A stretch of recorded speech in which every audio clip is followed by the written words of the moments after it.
Hey everyone, I'm so excited to bring you Anne Mahlum today. She is the founder and executive chairwoman of Solidcore, a 73 studio chain that focuses on building strength using their own machine called Svetlana. Anne has built an amazing brand, one that is truly my personal favorite workout, and is also an advocate for giving back both to underserved communities and to underrepresented communities, which we will definitely get into. Welcome to the show, Anne. Thanks, Alexa. Thanks for having me. I'm so excited to have you. So, do you want to give our listeners a little bit of an introduction to yourself, a bit about your roles at Back at My Feet and at Solidcore?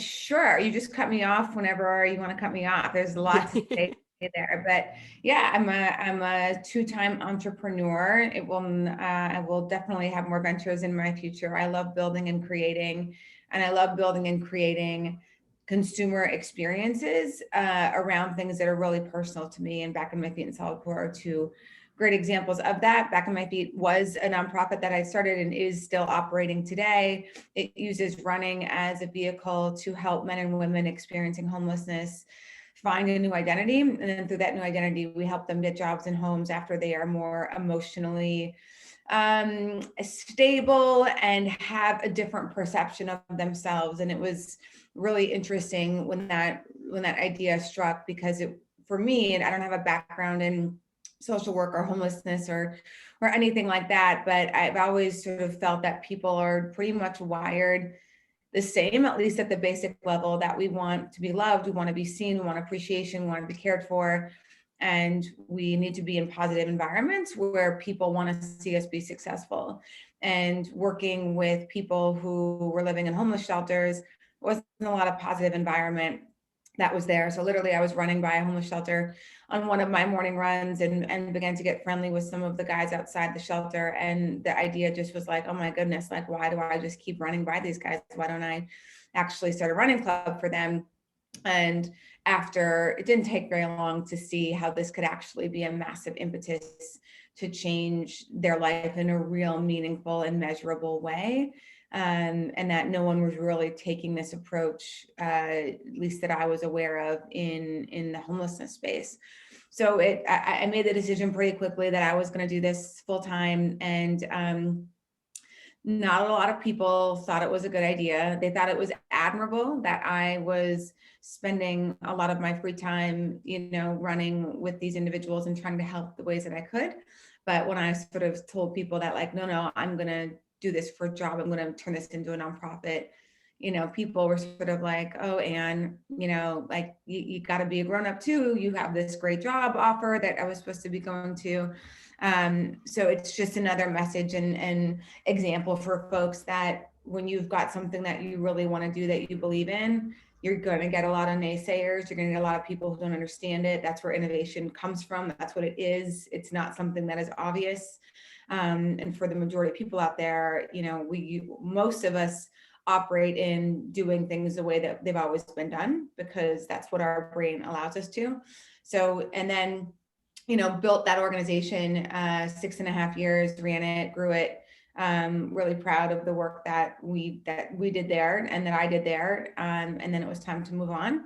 Yeah, so it's so funny, not to cut you off, but I didn't know that you were connected to Back on My Feet because I had only learned about it. I worked for Lululemon for about 4.5 years, and Terrence was an ambassador for the Lululemon Union Square store. And we just did a bunch of events with the organization, and it's so funny. It's an amazing organization, and even the work that they're doing in New York City is just, it really is amazing. And I love that you started it so much. Oh yeah, thank you. Yeah, Terrence, good friend of mine, and he was a big part of that organization for a long time too. So it came time to do something else, and I had to fight that for a while because it was really scary. I had a lot of self-doubt, right, as humans do, and I was like, oh my gosh, what if I just got lucky with Back on My Feet? What if that was sort of the one idea that I have, and I'm going to go try to do something else? Who do I think I am? There's a lot of that stuff that's real, and it's important to talk about it.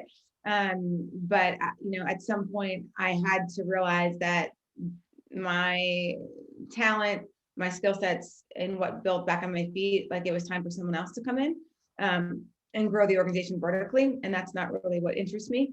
I like to grow horizontally. And I wanted to open more cities and more chapters. And it was like, that's just not what the organization needs. So it's time for me to go start something else that I feel like I can grow. And that's when Solidcore happened. You know, I was working out a ton. I found this version of Pilates that I was like, oh my God, what is this? I never had worked out like that before. I thought I knew everything about working out because I was doing it all the time. And I was totally blown away and just started to, you know, do the numbers in my head business wise. And I'm like, this is what I'm going to do. I'm going to build a brand around this way of working out. I have to tell as many women as possible about this. And I know how to build community. Like, this is my perfect next thing. So that was the beginning of Solidcore. I love that so much. So, okay, I'm hearing that you obviously have strengths in seeing an issue and just going for it, right? Like, it doesn't seem like you're someone that, you know, thinks about something, marinates on it for a while. Like, you seem to have a really good, just strong gut reaction of like, I see this problem, the world needs this, and like, I'm the right person to go for it. So, talk to me about when you were in the idea phase of deciding to build Solidcore, when you took this workout and you were like, okay, I can build a community around this. What did it look like? Like, did you hit the ground running, or, you know, did you sort of like start to scope out real estate? Like, what came first? What did kind of the first 3 months of the idea look like? Yeah, I think a lot of times people's ideas die when they start to think about it too much, honestly, because you're like, oh my gosh, I need this, and I do this, and then I need to do this. And then you start looking at real estate. It's like, I can't find a space. Okay, this isn't going to work. And I don't, you know, I don't allow myself to do that. I usually make a decision and then I figure out all the other stuff after. That can be frustrating for some people, but I also know that that's how you make things happen. Like, if I say I'm going to do something, I make it public, I get it out there, I've made a decision, like, it is happening, and I have to figure all the other stuff out. So I once I decided, you know, I bought at the beginning of Solidcore, it was a licensed deal. So I had to buy a territory. The machines I was using was a licensed deal. Now we have surpassed that and use our own machines that we make. But that was the beginning. So I'm like, you know what? I'm buying this territory. So once you put your money where your mouth is, you know, it changes the game. And I put all of my eggs in this basket. And some people might say, oh my gosh, that was, you know, sort of too risky and blah, blah, blah. And again, everybody has a different risk tolerance, but I knew if I was all in and I didn't have a plan B, that I would make it work. And I just believe so much in the concept. Like I said, I did the homework of working out for decades of my life. And I knew what this workout was doing for me physically and mentally. So I didn't have a lot of doubt that like the concept wasn't going to be well received. And I also thought Washington, D.C., which is where it started, was the perfect market, very fit city, affluent. And I just thought it was ripe. It was right in the beginning of boutique fitness. So yeah, that was sort of the beginning stages. And I just made a decision and I figured everything else later. And I want to say that one more time because it's important. Don't let yourself get caught up in all of the work that's ahead of you, because once you start going through the checklist, you will talk yourself out of it. It'll be like, this looks like a lot. I don't know anything about this. I must not be the right person to do it. And there's no entrepreneur out there who knows everything about the business that they'd started. Not one. Wow, that's amazing. So, okay, so I mean, you accomplished something that no other boutique studio did. You opened over 70 studios in 6 years. Is that right? I Yes, mean, that's right. that's amazing. Like, none of the other locations who scaled that quickly. What what's like your advice for accomplishing that? And I mean, I know obviously like what we're talking about is like just go for it, right? Like just figure it out. But did you like to build the community and then sort of hand it off to one of your general managers? Like, was that sort of your process? Or, were you involved in every community build, or like what did that look like, kind of once, let's say like once New York was covered, right? And then you wanted to move on to Philadelphia or something like that. Like, what did it look like for you to kind of be able to scale to all these studios and all these communities? Yeah, you have to infuse. Listen, I was super involved in my business for a very long time. I mean, now I am differently involved in a way that actually makes sense for me and the organization, but we can get there later. But in the beginning, listen, I lived in the studios, and I was the same with Back on My Feet and Solidcore, right or wrong. Like, I only was spending time with people who were involved in my company. If you weren't a client or an employee or a coach, like I wasn't hanging out with you. That's just the way that it was. I was so invested. It's all I wanted to do. And so my whole entire world revolved around the company. And one thing, I say that I'm not usually an organized person, but I'm organized in a different way. Like I understand vision and I know what needs to get in place for things to get done.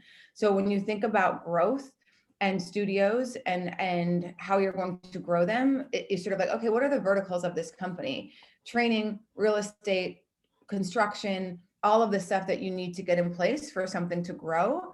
And then you need almost like an assembly line of when do I make the call on this and when do we start the next step? And it's one thing that, again, a lot of other concepts I think they move slower because they've been told to move slower. So for example, right, looking at real estate, it's like, okay, you could look at real estate for 4 years if you wanted to. There's always going to be other options, and you cannot get caught up in like that there's only one place that your studio is going to work. I never thought that. I'm like, this concept can work in a lot of different places. I've got to get enough lines in the water, even in the DC area, right? It wasn't like I'm only going to this neighborhood next and that's it. I'm like, this thing could work in like 12 different neighborhoods. Let's look at the real estate, what's available, what can we get our deal terms at? And then from there, whatever one we find first, that's what we're opening next. It wasn't like we're going here, then we're going here. And then there's in the real estate game, you usually submit an LOI, which is a letter of intent that you're interested, and then the two parties agree on the terms. Same thing. A lot of people, that's not a lease, right? That's a letter of intent. And then you go to lease. Well, a lease can take 8 weeks to get signed. So at Solidcore, we actually start working on the drawings, the plans to build out the space, the bidding, right when the LOI is signed. And we have a hit rate of like 95% of LOIs that we sign turn into leases because we put all of the meat and potatoes up front. And that way, those 8 weeks aren't wasted. Once that lease is signed, we are going for construction. We are getting open. So we just move faster by cutting out the unnecessary waiting and time between these stages. We are already working on the next one when the other one isn't complete yet. And again, some people aren't comfortable with that, but like we are. That's awesome. So yeah, I mean, it sounds like you have a really good grasp of just understanding what you need to do to come next to keep you lit up, like to keep you like focused and motivated by what's going on. How do you, and I'm sure this is a process, but it's something that I see a lot of entrepreneurs, especially a lot of studio owners, struggle with. Like, how do you figure out what to delegate, like what is not lighting you up, and how to delegate that out? Like, what's your process and kind of learning from that? Yeah, and that's also a luxury, right? There are definitely things that I did in the beginning that didn't light me up, but like I knew that I needed to do because I was good at it. And you got to still do those things. I knew how important my presence was in the studios, right? For the first 6 months of Solidcore, I was coaching 5 a.m., 6 a.m., and 7 a.m. in the morning. I couldn't find anybody else who could get there that early with public transportation. No one lived right by the studio. So I was like, this one has to get done. Did I enjoy waking up every 5 days a week at 4:15? No, but like it had to get done, and so I was going to do it. I knew how important that those clients were to the company and the business. So there's the things in the beginning that you need to do because like it's that valuable. And again, I know community, and people talk about community a lot, but what does that actually mean? And community gets formed by energy of people. That's all that it is, and the consistency that is there. So how you take that in the studio, in the brands, outside the studios, and people really easily got to understand like what Solidcore is. And yeah, in the beginning, it really was a representation of who I was, which is super intense, competitive. I like inclusivity. I like it when everybody can feel included. So I was having people over at my house all the time. I was organizing social events. I was organizing activities for people to do. And it created just this sense of inclusion, which is a really important part of when you go in the studios. Like I know that you take class, Alexa, but you feel like, oh, people know me here. My coach knows me. She or he says my name. That is all planned. That wasn't by accident. We wanted people to feel seen, to be rewarded. Same thing as back on my feet, right? We wanted you to feel like, wow, I got a team of people who are rooting for me here. And that was just permeating in every aspect of the company, from employees to coaches to team members, and to clients. And our training actually is really important. It's all corporately done. It's like, you think about it, right? Our recruiters, our trainers, our studio managers, everybody has a very important role.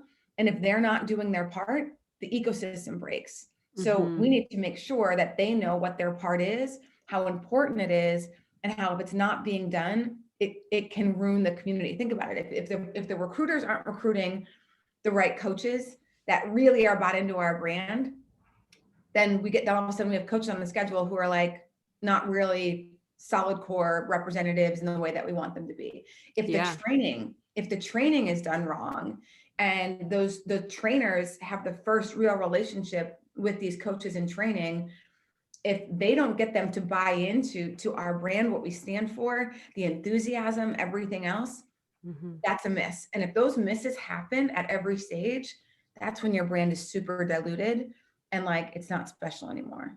Yeah.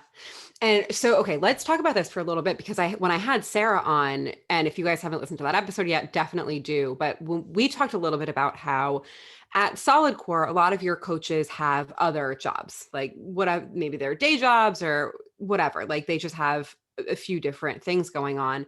Whereas a company like SoulCycle, which is where I met Sarah, the training program was very much like you were all in, like you were an instructor immediately and you were a full-time instructor. And I think there's no one right answer of Right. how you should do things at all. And we were talking a little bit about how it doesn't matter if someone has 3 jobs or 1 jobs, or they're committed to 10 studios or 1 studio. They just need to have that thing. Like they just need to have a love of people, a love of their clients, and like sort of just the go-getter mentality. So what do you look for when you're hiring coaches, or if you're at auditions, or when you were talking about, like, yes, I've taken class, but I remember my second time going back to the studio, Megan Robar came up to me and she was like, "Hey, we're so happy to have you back." And I was like, "You know who I am?"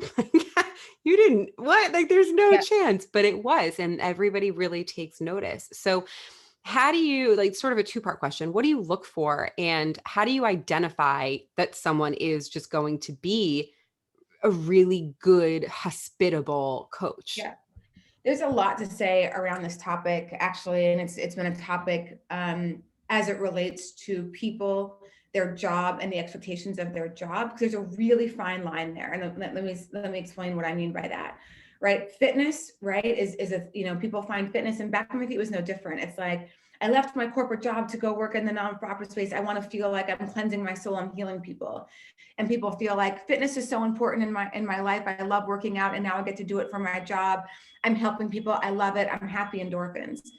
But you can't get it twisted. It's still a job. It is still a job. There are going to be people at your job you don't like.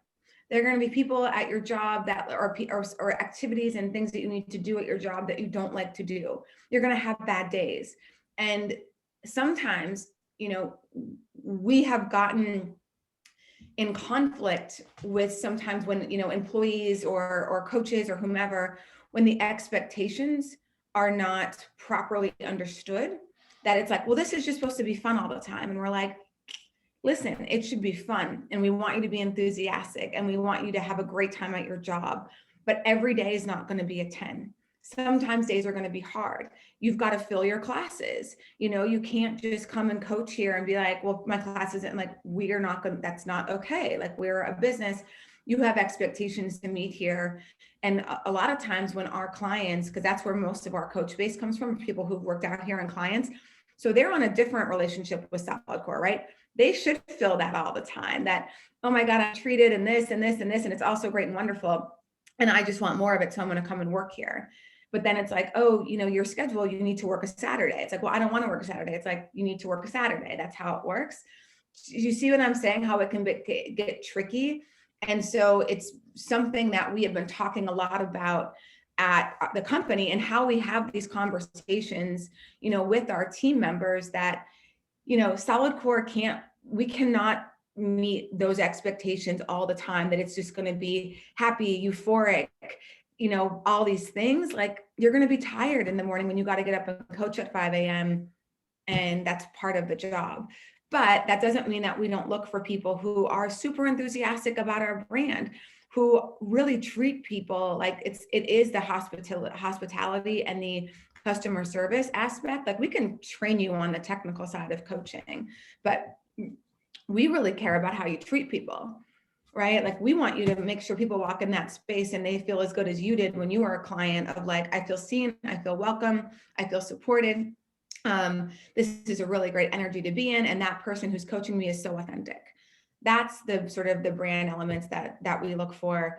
But yeah, it's still a job, and we have ran into trouble when people like their expectations sometimes are so out of line with what they expect their experience to be. And this, I mean, you see it with all the articles that I know we're going to get into, of how people just like, I wanted this. They want their employer to be like their number one social justice tool. They want them to give them everything they want. They want them to do these things. And I'm like, it's an impossible position for us. We're not going to meet all those expectations. Yeah.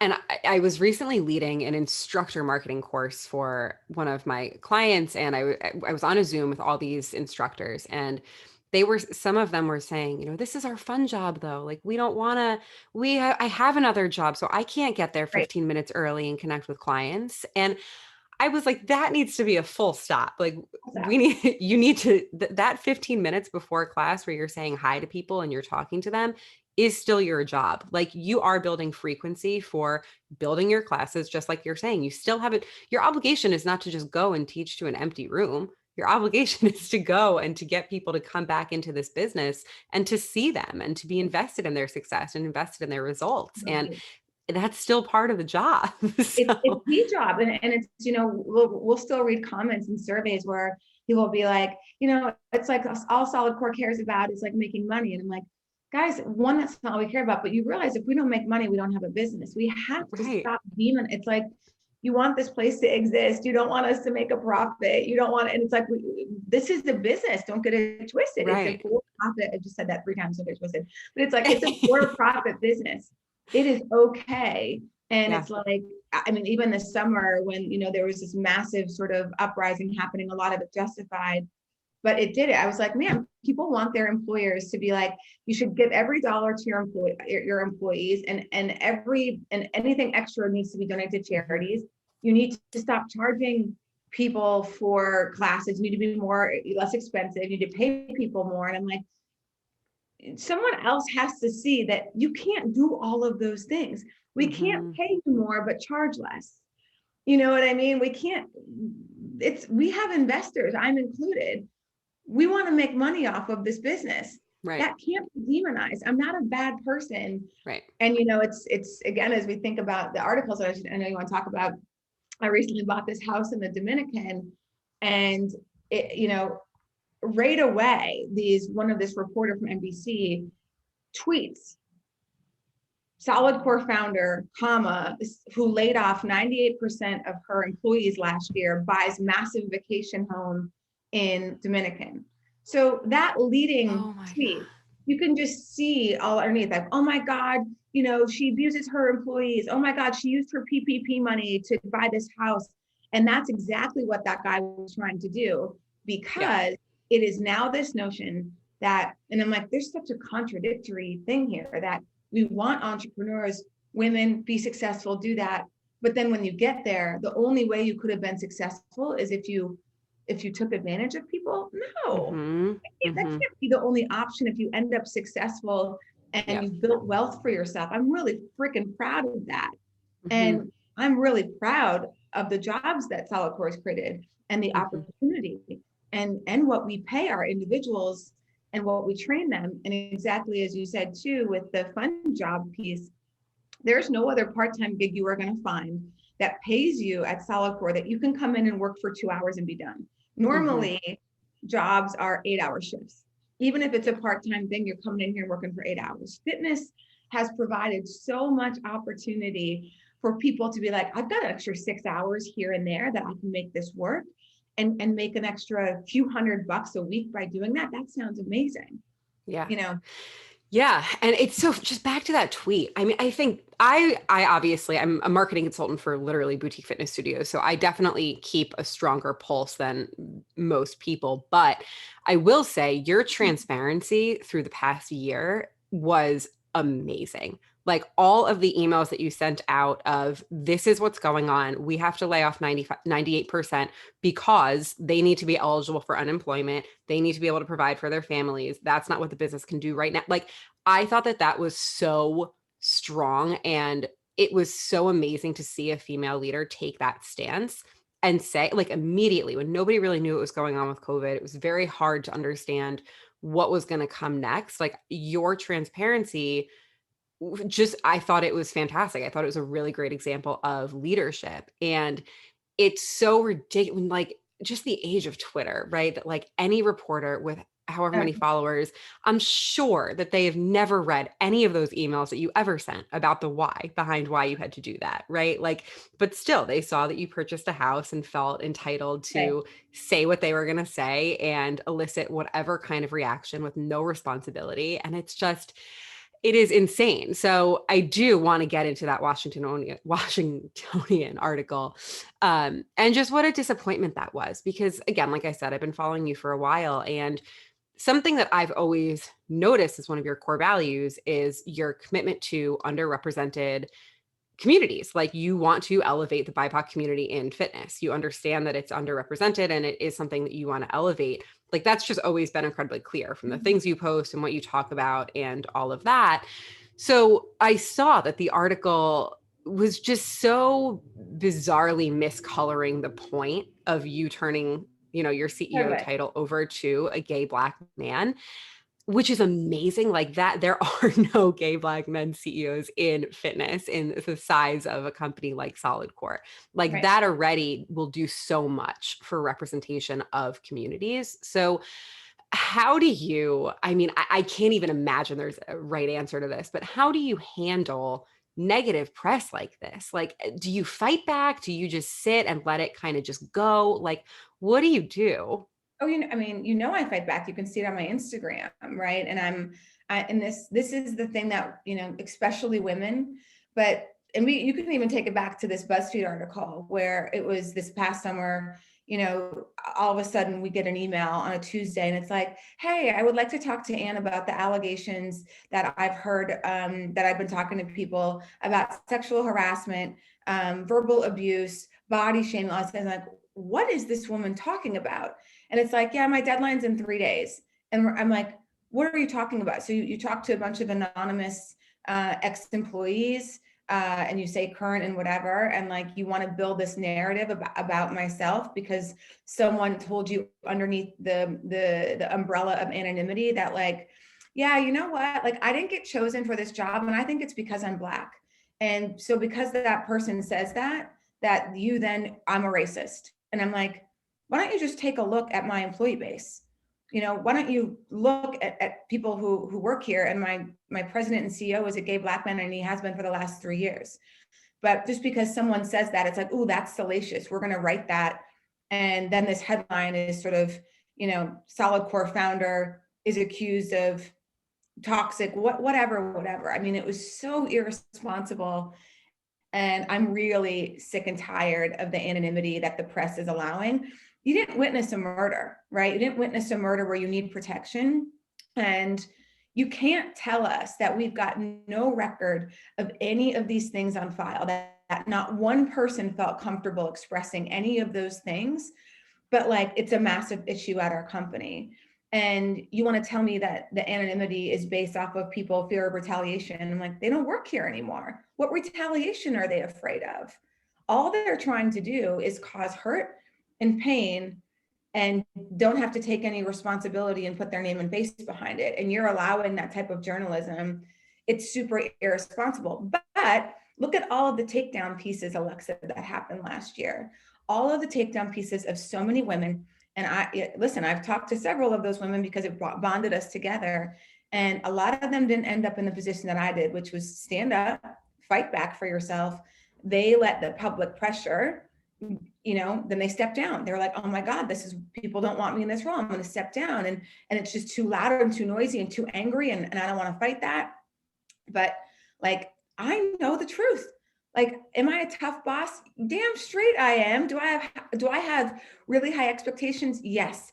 Have there been people who've been let go of Solidcore? Yes. Those are not any different than any successful, startup that is out there. It's not going to work out all the time. But she doesn't want to write about all the other things that it's like, when we let somebody go, let's talk about the severance and the options and how we did it and in person.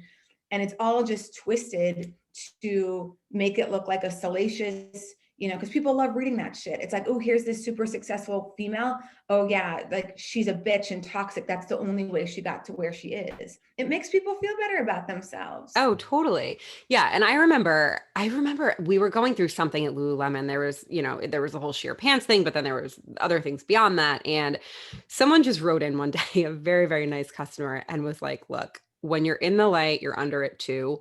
And it's just the way it is. Like, you kind of just, at a certain point, you just need to, soldier on. But it's so funny because I think, all of your Solidcore exists so that clients have good results. Like, hard stop. Pretty much every fitness company, right? Like, exists so that clients are healthier people. Like, that is the ultimate goal, is you just want to serve your clients. You want to serve the people that come in, leave them feeling a little better, leave them feeling a little bit stronger.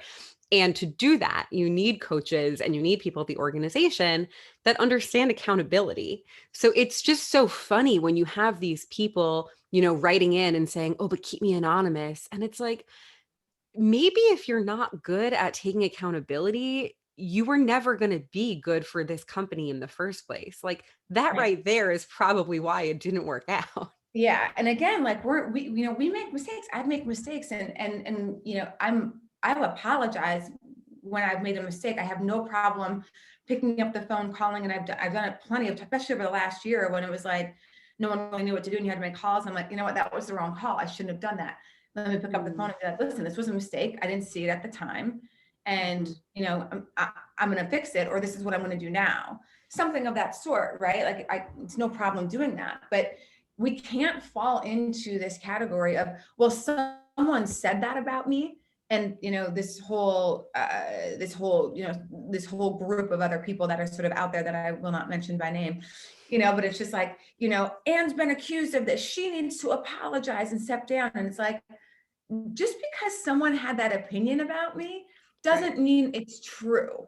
Right. Yeah. And like, I'm not going to fall trap to, okay, I did these things because someone said them. Absolutely not. And I think that's where people get in trouble of, well, it has to be true because that person said it. And I'm like, well, why don't they come out and say it with their name in their face? If it's so true and it happened, you don't think if they felt that strongly with conviction and they used to work here years ago, like, why the anonymity? Yeah. Right. So it's that. And I mean, I saw the recent article about Lululemon in Business Insider, last week or 2 weeks ago. And it's like, we talked to 12 ex-employees, 12 out of however many. Yeah. And like it's like 6,000. Yeah. I mean, Alexa, it's like, oh my God, this toxic positivity that my boss told me to smile more. And I'm like, maybe you needed to smile more. We can't fall into this. You're going to get feedback. You work in customer service where Lululemon's trying to provide an experience, a consistent, where you come in and you're treated a certain way, right? Yeah. Just like if our coach gets on the mic and says, I had an awful day, guys. I really don't want to be here. We'd be like, you can't do that. These clients are paying. This is the best part of their day for a lot of people. And this is not the place for you to air your emotional grievances about your day. If you have a bad day, that's fine. You need to find a sub. That's allowed. We are here for that. It can't happen every day, but once in a while, if you're just in a place, we got you. Our team has you, but you can't put that on these clients. They are not your friends. They are paying you for some. It's just like if you go see, pick Cardi B in a concert and she gets up there and she says, you know what, guys, I'm really tired today. This is the 20th stop that I've had. And I've been doing this, whatever. Like, I'm not going to be on my best tonight. I just want you to know that. You think the crowd's going to be like, that's okay, Cardi. They're going to be like, I'm sorry. I'm paid as much as the person who paid 2 weeks ago, but happened to see you first paid. I expect a performance. And Yeah. that's what I mean. Yeah. It's a It job. is. It's a job. Yes. Yes. It's so, it's funny because this whole like toxic positivity thing always just hits me the wrong way a little bit because like yes, for sure. I think if you really need a rest, if you're really burnt out, like yes, everybody should be allowed to take a rest, but it has this Absolutely. whole movement of like you're perfect just as you are and like everything is I great hate and it. like I'm like so what? No one has any goals anymore and like that's what we're I, striving I, for? I That like no that. one wants I self-betterment really, at all? Like what? seriously, it's like, you know what? If all you did during the pandemic is watch Netflix all day, that's okay. And I'm like, no, it's not. Not Stop okay. telling people that they don't have to do anything, and that, you know what, if you just want to sit on your ass your entire life and not contribute and not figure out like what your purpose is here and not be grateful for your life, and you're just going to sit on the couch for a year, that is not okay. And stop Yep. telling people. I really, I really hate it. And I'm just Yeah. like, there is danger in that. And I'm not going to condone that behavior. I'm not going to condone Mhm. it. I'm like, this is the problem though. Like me saying that, people are so afraid of being canceled. So they just appease the masses. And they say, it's like, oh yeah, like I'm like, this podcast, I've said a lot of things that people are going to be like, oh, I don't care. We have to start speaking the truth. I run a business. I'm going to make a profit on my business. I'm going to pay my people well. They might want to be paid more, but every single job does. You're not going to find anybody out there if you're making 50 grand a year, 100 or 200 grand. There's been research on this. You ask people if they're paid what they're worth, everybody says no. It doesn't matter what they're paid. But you know what? We don't pay anywhere near minimum wage starting. You don't have to have a college education to work here. We train you. Flexible, amazing schedule, great benefits. I'm really proud of that. And you're not ever going to convince me otherwise that we are like that people don't have great working conditions here.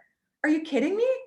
Like, Yeah, no, because someone said it in a tweet. Like, right. just no, no. You've built something for years and you're proud of it. And women need to be allowed to be proud of what they've built without somebody coming to take it down. Like, it's Damn straight. just, And same thing, women are always taught to be self-deprecating, be humble, be this, and not talk about money. And you know what? The only acceptable way for, and look at this example too, like back on my feet when I ran that, again, a woman in nonprofit space, I couldn't get the media to leave me alone. And it was, I mean, you can Google and you will find literally pages upon pages of Google of, oh my God, Anne's amazing, Anne's amazing, Anne's amazing, because I was dedicating my life to helping people in a nonprofit. yeah, And then once Solidcore hits and that's successful and I'm making money, yeah, it's like, let's find a way to tear this woman down. Like, oh, let's talk about the controversy she created. Let's talk about all of these things. And like, she must be awful because she's creating wealth for herself. yeah, Let's clap at this. Isn't that what we want women to do, to be financially independent and yeah, stop relying on men and other people? And yeah. now you've got women doing that and you're going to vilify them? Give me a I break. know. I know. What do people want? Like, I I want to know. be a shining example for other women to say, the sky is the limit. It's going to be tough and people are going to try to tear you down. And you've got to say, come at me. What do you got? Mhm, I don't mhm, care what you say, what you do to me. There's no way that you will take my truth away from me. mhm. I won't let you do it. I love that so much. Yeah, and it's true. Like, it's just the more resources and the more power women have, the more the more that you're going to give back to the people that you know need it. Like you're going to hire more strong women. You're going to hire underrepresented communities. And it is just, I mean, it's the patriarchy's fear, right? That like women are able to just stand completely on their own. So I think, yeah, I love Yes, but that it's so also much. women. I mean, listen, the majority, like Hillary Clinton Yeah. didn't get elected because women didn't vote for her. There's a Yeah. lot of women, and this is why you've got to call your friends on the bullshit, right? There's a Hmm. lot of women out there who are not comfortable with women empowerment. They'll say that they are, but when you really ask them to say, okay, how? You just saying it, and this is also what drives me a little bit crazy, about the way liberal left, that they say all of these things are super important to them, and then you challenge them and you say, oh, okay, like, why don't you share with me what you're doing about those issues? And it's like, no, I just mean as a whole, society needs to fix these issues. And I'm like, so you're in a place of privilege and you're not doing anything to help anybody? but you want to sit here and shame and blame other people. That is not okay. And like, I will go in deep to that conversation, and you're not going to gain anybody's respect that way by running your mouth. If you're not dedicating your time, your energy, your money in some fashion that is contributing and helping the causes that you want to preach are so important to you, then shut up. You don't have any business to, shaming and blaming other people. It's just like, and some, like, for example, homelessness, right? I care about that issue. I don't expect everybody else to care about that issue. I just don't. I'm not going to shame you if you don't give money to your local homeless shelter, right? It might not be something that resonates with you. It resonates with me because my dad is an addict. Like, you don't have to point fingers and be like, you should be doing this, you should be doing that. Maybe that issue isn't important to that person, and that needs to be okay. 100%. Right. But everything's fine if you just sit on the couch.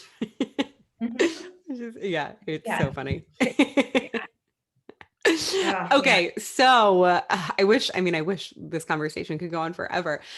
What is next for you now that you are transitioning out of the CEO title of Solidcore? How are you going to be involved? And are there any things that you are incredibly excited to kind of take on that's outside of the Solidcore realm?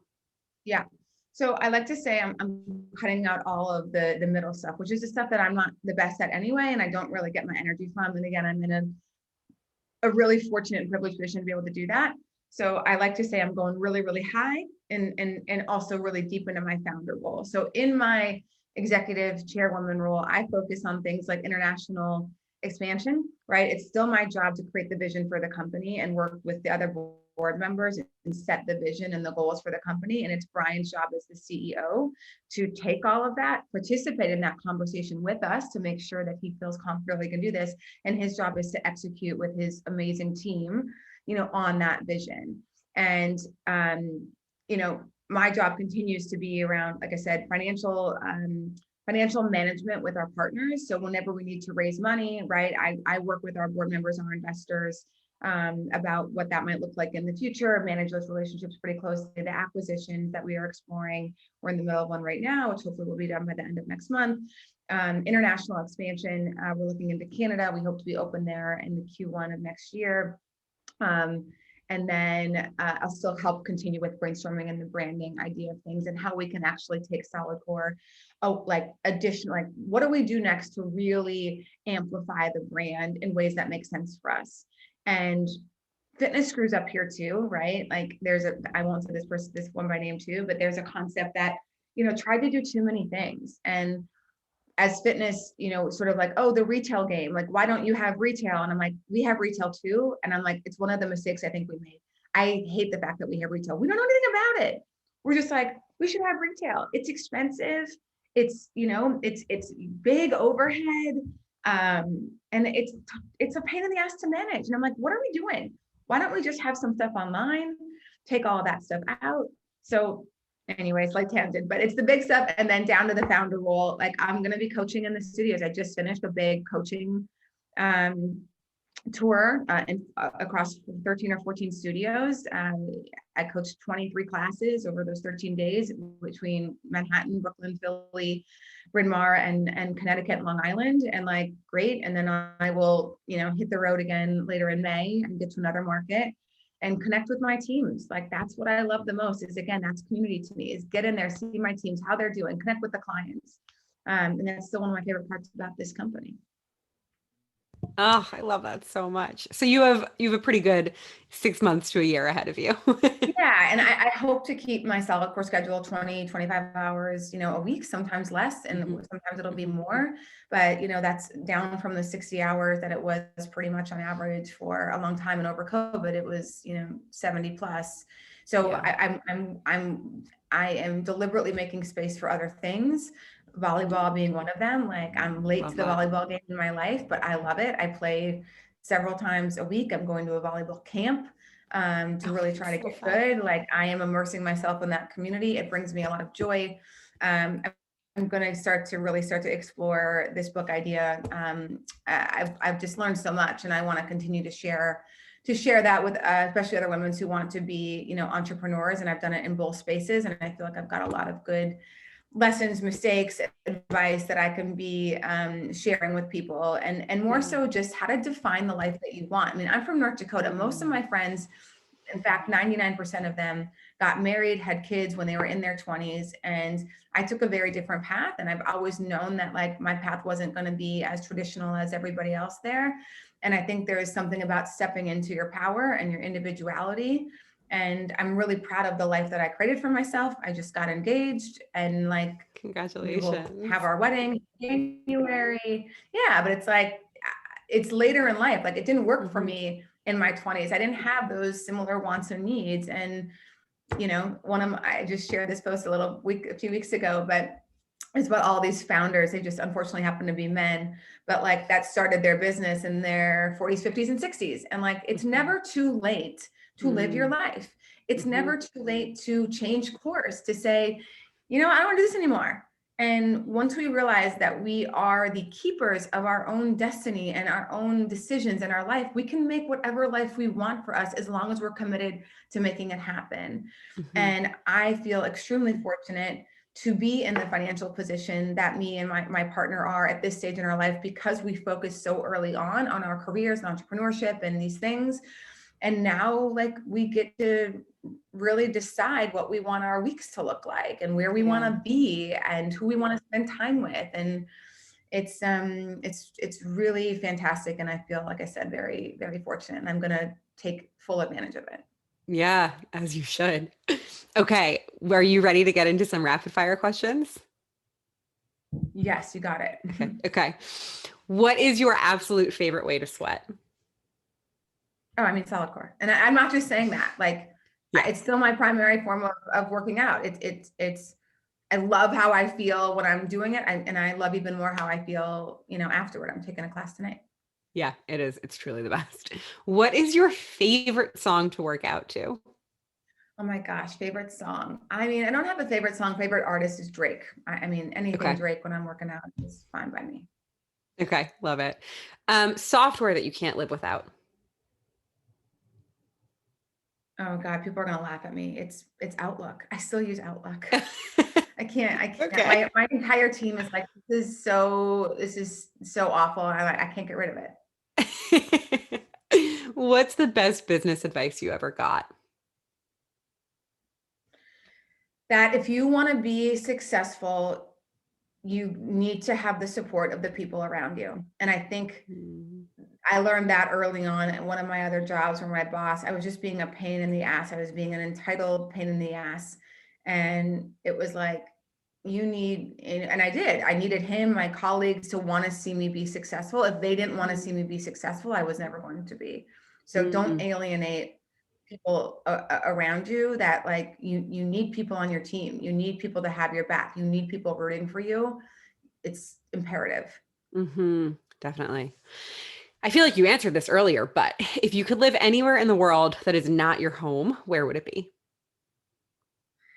Oh, this is not a great question for me because I do live everywhere. Like I'm in New York, I'm in Dominican, I'm in North Dakota, and like I live where I want to. So I would never be like, oh my, I wish I could live here. I would be living there. But we did just buy this place in the Dominican, and we'd never been there before, and we fell in love with the culture. And I'm looking forward. That's one thing I haven't done yet in my life. Like I just was so focused on school, entrepreneurship, adult. I want to be in different cultures outside of the States. You know, I want to immerse myself into the different ways that people live their lives. Yeah, absolutely. What is one lesson that you took from 2020 that you want to keep with you? Stand up for what you think is right. You cannot let the noise, as loud as it may be, silence you. And I thought that I did that before, but 2020 really taught me to be like, no. And one of my favorite little lines that I said that just came out that I thought was so great, that standing up for yourself doesn't make you defensive, it makes you taller. And I will always, it's one of my key values. Like I will always stand up for what I think is right for myself, for other communities, for Black Lives Matter, for the voice, for the things that I am like, I am in on this. I am usually the first voice at the table, and I am loud, and I will not back down. I mean, that feels like a really perfect note to just end this on. Thank you so much. This was such an amazing conversation. I know a lot of what you said was exactly what I needed to hear right now. So I really thank you. I'm so excited to get this out there. My pleasure. Thanks so